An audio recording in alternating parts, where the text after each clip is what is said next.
Brilliant. Right. Hello, everybody. Wee. Welcome to a deck profile of Abyss Actor Sky Striker. I know what everyone's going to say. Sky Striker Abyss Actor doesn't really work, but what can I say? It's worth a try, isn't it not? Plus, I like making stupid decks. You guys should know that by now. So, I feel like we should get into the mix. The reason I made it, though, is going to be a thing I say first, which will be the same reason of every deck. I thought it was going to be funny. It was. Abyss actors use Abyss scripts, their spells. It works. It's funny. Let's get into this.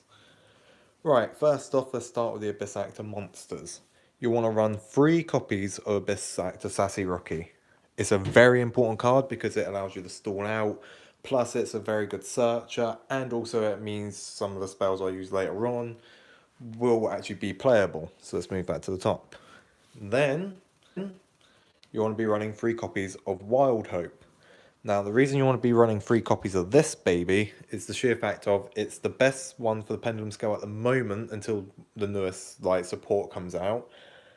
Plus, also, it's another basic searcher for your Abyss Actor monsters, and it's just good in that sense because it means you can, say you destroy your Sassy, you can go into your Wild Hope. Wild Hope gets destroyed, then you can use Wild Hope's effect to search another Abyss Actor to add to your hand. It's very good, and it's very generic, and it's very good in that sense. Then, you want to be running 3 copies of Trendy Understudy. Now, for a common card, you wouldn't be thinking much, but the reason I say run 3 of this is the sheer fact of it's the best other set of the scale. So, at the moment, the best scale you could have is Wild Hope and Trendy Understudy. And the reason being is Trendy Understudy is great, because if you pendulum someone while this is on the field, as a pendulum scale, you can add a level 1 or a level 8 Abyss Actor from your extra deck to your hand, which is great because then you can just keep recycling Abyss Actor extras. So it's very good. I would keep it if I was you. And then from there, talking of extras, we're going to be running 2. There's a couple of reasons I'm only running 2 of these. One, it's still recyclable due to the effect of Trendy Understudy, so you can keep getting it back. Plus, you don't want to be clogging your deck up with too many actual Abyss Actor monsters. You want to keep them so you can run your spells and you can actually search your spells, but you don't want to be clogging up the deck too much with the monsters. And also, to be fair, extras is only really good to get out another scale, and if it's replenishable with Trendy Understudy, you don't really need more than 2 in that sense. Talking of cards that probably should be run at more than 2, but I personally don't. Superstar. Running at 2. Reason being, it's a good beat stick and it's good for bringing Abyss scripts to your hand. But whether it's in the grave or on your extra deck, there is a good possibility you can still recycle the card. So you don't really need to be running too many of them. Plus, also, as good as a card as it is, you've got better cards in the deck. So, and another one I'm running at 2 and possibly even changing later on, Abyss Actor Evil Heal. It's a level 8. If you can't get Wild Hope as your other pendulum scale, it's pretty much dead weight because you would have to tribute summon it out. And it's not that great in that sense. I personally only run it at 2 because it's still a very good card. It still has very good effects. So if you can get Wild Hope on your other side of the scale, it's a very good card. But you don't want to be running it because you don't want to always see it. You don't always want to get a Evil Heal in your hand if you can't get a Wild Hope on your pendulum scale. Then I'm running up 1 Abyss Actor Funky Comedian. The only reason I'm running it at all is the sheer fact of it's recyclable because it's a level 1 due to Understudy's effect, and it gives an attack boost. So when it's on field, it gains as much attack as it does for as many Abyss Actors on the field, so it gains 300. So you're looking at giving about 900 to another monster immediately. And then as I said, because you're pendulum summoning as well, you can keep recycling the card. It's great. Now we're moving into the only other monster in the deck, Sky Striker Ace Ray. I'm running it at 2 at the moment. Might run it at 3. It's great because even though it uses up your normal summon, it isn't terrible because, you can just, oh, fuck's sake, Ice Cream Man! And this is why I need to be able to edit my videos. But yeah, no, I'm running Ray at 2 because even though it uses up your normal summon, A, it's a dark, so if you want to run a lure instead of some of the generic spells I'm running, which I'll show you later, you can, because it can banish itself. Plus, it also allows you to go into your Sky Striker stuff if you don't, say, have any of the Sky Striker spells. So it's very good, and it's one of the main ways I bring out Sky Strikers, so I run it at 2, possibly 3 at one point soon. Then when it comes to Sky Striker spells, I'm only running one at the moment because I only have these, which is 3 Hornet drones. I would also run 3 engagers if I could, but they're £60 each. So that's not happening. Hornet drones, for obvious reasons, you can activate it, get a token, go straight into a Sky Striker, usually Kagari, then Kagari adds that back to your hand, you activate it again because there's no monster in your main monster zone, and if you have another one, trying to think of it, you chain. So like you chain your Hornet drone on your Hornet drone, you get 2 tokens, then you can go into a lot of other plays. So you kind of want to run it at 3. Talking of running at 3, 3 copies of Dark World Dealings. Reason being, it's a nice generic spell. It allows you to draw a card and then discard a card if it's a card that you don't really want. So, you know, one of my other spells in this is actually a lot better in the graveyard. But that allows you to discard it, and it's again a spell which Sky Strikers, for obvious reasons, you want spells in the graveyard. And then to help do that, I have 2 copies of Foolish Burial Goods. Again, it's to get spells into the graveyard. It itself is a spell, so it adds to, you know, the power of Sky Strikers in this deck. It's a very good spell to run. These are the generic spells I'm going through now, obviously. But these are very good in this particular deck just because it allows you to send more. If I can find my 3rd Foolish Burial Goods, I will be running that and maybe taking out an Abyss Actor monster or another spell. I'm running 2 MSTs. Now, you could make them Twin Twisters. It literally makes no difference. It's just a spell card to send to the graveyard that gets rid of back row. I just don't have Twin Twisters. If I had Twin Twisters, I would be running loads of MSTs, but it's just for your generic back row popping, you know? I'm running 1 Dark Hole. Again, could be a Regeki, but because this is a Pendulum deck, it doesn't matter if it's a Dark Hole instead. Again, this is more up to personal preference. I like the thought of having a Dark Hole, which makes the opponent a little cocky, and then they realise Abyss Actor Sasageki can't be destroyed. So, you know, it's great. Then I'm running 1 World Legacy Succession. A lot of people told me this is a terrible card to be running in this. But I've actually had, and I hate saying it because it's a pun, but I've had a lot of success with this. I can bring out quite a few combos with it.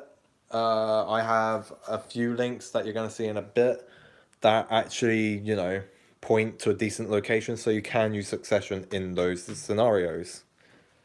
Then I have a Metamorphose Fusion, which is the spell I think should always be engraved for obvious reasons, because I'm not running any Metamorphose Fusions. So that's, if you have it in hand, you want to send it with Foolish Burial Goods or with your Dark World Dealings, which then allows you to shuffle it back into your deck and draw one, or keep it in there if you want to keep it in there for your Sky Striker plays. That part is up to you. Then we have the 1 Day of Peace spell. Again, very good. It's a generic draw card, and it gives your opponent 1,000, and you... Well, no, it doesn't give your opponent 1,000. I'm thinking of Upstart here. But it basically means you don't take damage, they don't take damage, no one takes damage from battle. Fake damage, that's a different story. And it's a very good, just draw, put another spell in the grave, enjoy your time. And then from there, we're going into the Abyss scripts, which is part of the reason I made the deck. We have 3 opening ceremonies. If it's destroyed on the field, while it's face down, you draw until you have 5 cards in your hand, and also you gain 500 life points if you activate it. A lot of people say you run it at like 2 or 1, but to me, it's a very good card. It allows you to gain life points so that you don't lose too much. It's another generic spell you can send to the graveyard for your Sky Striker plays, and also it allows you to draw into more stuff if they do end up destroying it, like because they don't realise they're going against Abyss Actors or whatnot. Then obviously 3 of the Rise of the Abyss King.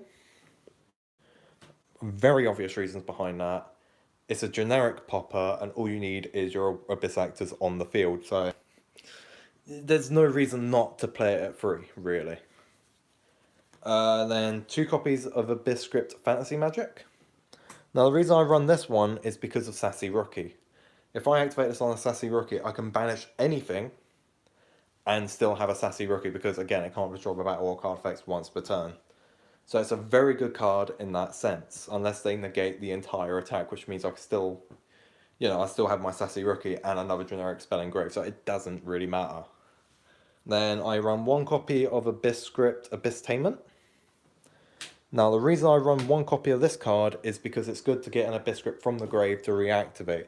So say I've used my Rise of the Abyss King, all 3 Rise of the Abyss Kings. I have no other Rises, obviously, because I've used all 3. They have a few cards I want to pop. Just use that. Tribute any Abyss Actor. Get it out. Activate it. Go back into my Abyss Actors because I have many ways of doing those plays. It's just a generically good card in that sense. You only really want to run it at 1 though because it's a continuous spell. So it doesn't go to the graveyard and doesn't help you with your plays. But nonetheless, still good to be running. Then Abyss Actors Backstage. Not as good as you'd think it is, because it's an Abyss Actor deck. Oh, sorry. But, I feel like it's still a very decent card. Just for the sheer fact of it allows you to put your extras and a Sassy Rookie if you haven't drawn into it, or a Superstar if you haven't drawn that, into your extra deck, so then you can start doing the recycle plays. Just makes more sense that way. Now, that is the main deck, which I feel like I've done a decent job. But now it's the extra deck, where this is where people might start wondering what the fuck I'm thinking. I'm running 1 Gaia, the Dragon, the Thunder Charger, just because it's probably one of the best rank 7s you can get. And Superstar is a level 7, so if you do want to do some Xyz plays, at least you've got that. Again, I might be getting rid of some of these sort of more links and more like Sky Striker-y sort of cards, but for now, it'll do.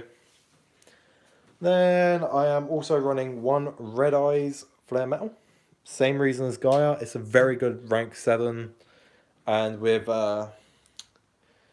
your Superstars, it's actually quite a good card. Now, I know you've only got 2 Superstars, so you can only really go into 1 of the rank 7s, which is going to make you wonder what the hell I'm doing with my next 2 cards, but think about it as you have choices, and also it fills out an extra deck so people think you know what you're doing.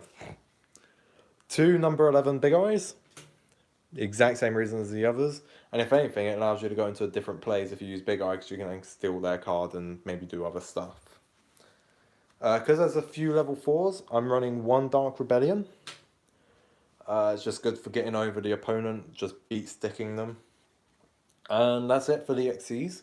I am thinking of running a Baguska, just because it's a generic rank 4 that would let you hold out while you're using all your spells and that crap. But then we're going into the actual link stuff. I'm running 3 Kagari. It is like the main beating heart of the Sky Striker part, in my opinion. It allows you to recycle Sky Striker spells. It allows you to, gain attack. And it allows you to go into more of your plays. It's very good. You want to be running at least 3 of those. I'm then also running 2 Sky Striker Ace Shizukus. Again, it's good for searching. And when I start getting other stuff like engages, maybe a Widow Anchor, because I know it's going to piss people off and it's going to be funny. It means you can just keep searching for your Sky Striker cards, as well as it makes your opponent lose 100 attack for every spell in the grave, and obviously Kagari makes you gain 100 for every spell in grave. So that's not too bad.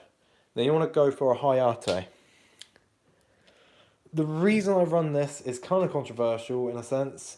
I run it because it's a arrow down, and the sheer factor can attack over, like direct attack. I literally have no other reason of playing this except maybe putting a drone in grave and going back into Kagari and adding the drone to hand, if I'd say used Ray to summon to begin with. So, not the greatest. a single proxy dragon, because I want a generic link too. So if I want to go into different things, proxy dragons there. I can have it so I've got multiple arrows pointing. So because this is obviously a pendulum deck, you want to have as many arrows as you can at the same time anyway. So you want to sort of like go high arte and then proxy, and then switch high arte into stuff like Shizuku and Kagari, and then you still got your proxy dragon there, so you can still pendulum summon here and here. It makes sense. I'm also getting a second high arte because this is only a 14 card extra deck, and I want to run 2 high arte for that exact reason. I also run a single underclock. Again, a generic rank 2. Also, it's a dark, which will make sense in a minute. And it's just a decent card in general anyway. I would recommend running underclock, even if you're not sure if you want to. Basically, it feels like the extra deck. I still need to work on this extra deck quite a bit, to be fair. And then Wee Witch's Apprentice, generic dark link. It's basically the Mrs. Radiant of dark monsters. It's great because you can either recycle Wee Witch herself, or if you've used one of your Abyss Actors as Xyz material, or it's been sent to the graveyard due to a solemn or whatnot, you can use that effect when it's destroyed to add it back to your hand. Also, it's 2 pointing here and here, so you can do your pendulum summons. Now, I do have to say, because this is obviously the end of the showing off the cards, the main thing to remember with this deck, and the main thing I don't think many people in my group get, is it's not supposed to be this huge ass amazing Sky Striker deck. Don't get me wrong, it has Sky Striker elements and it is in the name in a sense, but it's not supposed to be just Sky Striker. It can hold out on its own as an Abyss Actor deck. It's more I'm running the Sky Striker stuff to add a bit more oomph to it. I'm making it a bit better. Again, the Sky Striker stuff doesn't necessarily have to stand on its own. The Abyss Actor stuff can do its own job. The Sky Striker stuff is just there to A, fill out the extra deck, and B, just make it a tiny bit meta and a lot more funny. See, that's the thing with Yu-Gi-Oh! With me, and you're going to find out in the next few videos when I start doing other deck profiles. I'll probably do my updated Cyber Dragons in like a couple of days. I don't play Yu-Gi-Oh! To make these meta decks. I don't play it to be the best of the best. I play it because I want to have fun. All my decks are stupid. I wouldn't recommend running any of the decks in my videos in like a tournament, but they're funny as fuck to use. I hope you guys enjoyed this deck profile. You're getting more to come. And, well, hopefully I'll get some editing software at some point. And a special thanks to Mystic Alex for the tripod, so I can actually start doing videos again. And I will do a vampire video very next, because Mystic Alex got it wrong. That's right. Enjoy your day, guys, and bye-bye.